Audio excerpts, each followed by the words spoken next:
My 600-Pound Life is a reality show that documents the miraculous transformation of morbidly obese people. Unfortunately, that isn't always the case. There are often tragic outcomes where patients find themselves on the brink of death, battling desperately for their lives. Today, we'll be looking at moments that turned deadly on My 600-Pound Life. So without any further ado, let's begin. Charity Pierce, who was featured in Season 3, was a complicated character. Her health condition was so unfortunate that she could not bid farewell to her ailing mother. She faced a lot of setbacks on the show while trying to lose weight, involving a flesh-eating bacteria and her mother's sudden death. Nonetheless, she was able to drop down 500 pounds, including the 40 pounds of skin she shed through the gastric bypass surgery. I would rather die than live this way. I really thought my weight would have been down a lot more than that. Laura Perez weighed around 594 pounds when she first appeared on the show. Poor Laura was suffering from diabetes and was totally immobile. She had to be pushed around in a wheelchair and had an oxygen tank hooked up with her all the time. Doctors told her she only had a few months to change her life, otherwise she wouldn't survive anymore. During her weight loss surgery, Dr. Now found out that her spleen and liver had grown huge, which made the bypass problematic and difficult to handle. As a result, 80% of her stomach had to be removed. She also suffered from pneumonia after her surgery, but she succeeded in shedding down 237 pounds of weight. I want to change, but I'm scared that I won't make it. Tommy Johnson was 38 years old when he first arrived on the show, weighing in at 641 pounds. He was almost immobile and his life was at great risk. What worsened the situation was the fact that his girlfriend Amanda was feeding him to death. Tommy's case was one of a kind, with its unique complexities. Dr. Now had to seek the assistance of a team of psychiatrists to diagnose his food addiction and to determine why Amanda was acting the way she did and being an enabler. Nevertheless, Tommy worked hard, and by the end of his episode, he was able to turn his life around by losing 218 pounds. So I had all this sadness, and what helped make that go away was eating. And I think that's where my weight started becoming a problem. 23-year-old Isaac Martinez weighed 661 pounds when he turned to Dr. Now for help. He had suffered a heart attack previously. Another tragedy that struck Isaac was him being diagnosed with cellulitis, which could lead him to having a coma. Yet after striving endlessly, he was approved for weight loss surgery, and he dropped 122 pounds by the end of his episode over the course of a year. And I live in constant fear because I can feel what my weight's doing to me, and I'm afraid my body will give out at any second.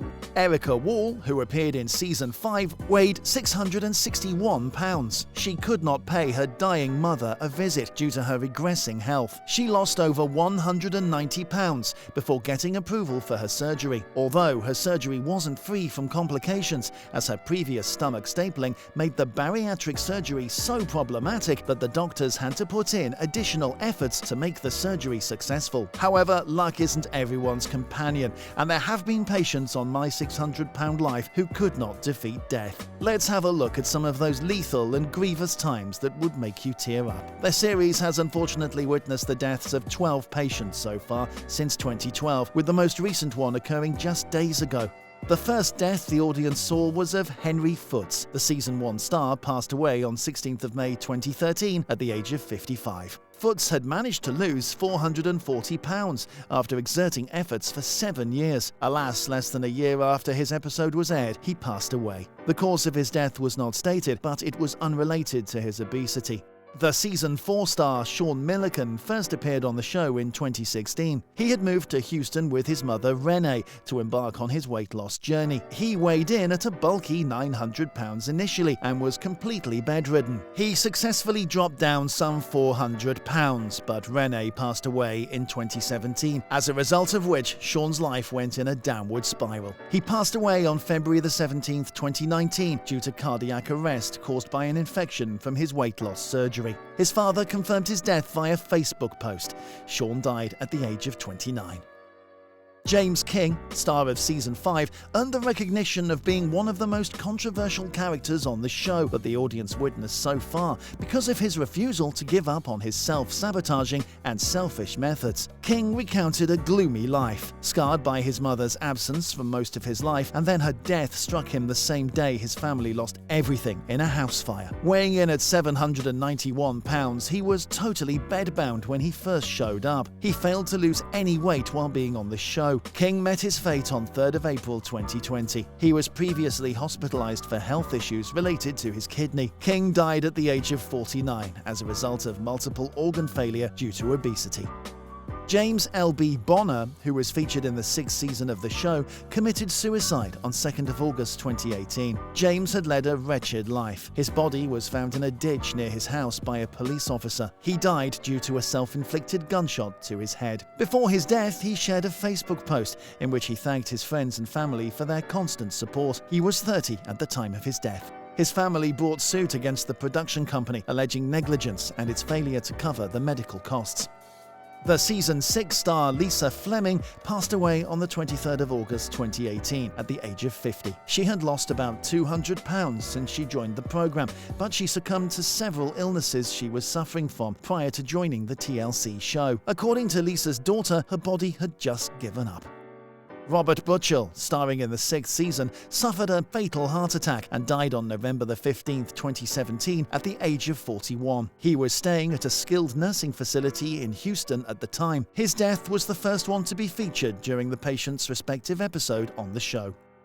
Kelly Mason from Season 7 was the second patient to die during the filming of the show. She was suffering from type 2 diabetes and congestive heart failure. She passed away in her sleep due to cardiac arrest during the 10th month of her filming on the show. She was 41 at the time of her death. Kelly met her fate on the 15th of February 2019.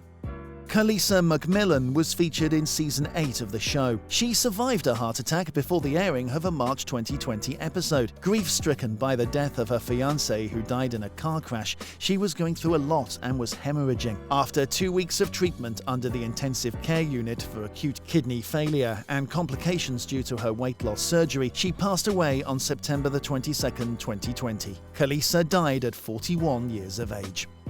The Season 6 star Renee Biran died on 14th of May 2021 at the age of 56. The cause of her death was not stated, however she was diagnosed with Guillain-Barré syndrome. Renee had successfully dropped down about 250 pounds until her entire world turned upside down when her diagnosis happened and she passed away shortly afterwards. Gina Krasley starred in Season 8. She had only lost about 50 pounds through the show, although in March 2021 she shared on her YouTube channel that she had lost 300 pounds. Sadly, a month later she updated the fans that she had to go to hospital as she was facing mobility issues, an eating disorder and possible infection. Gina passed away at the age of 30 on August 1st, 2021.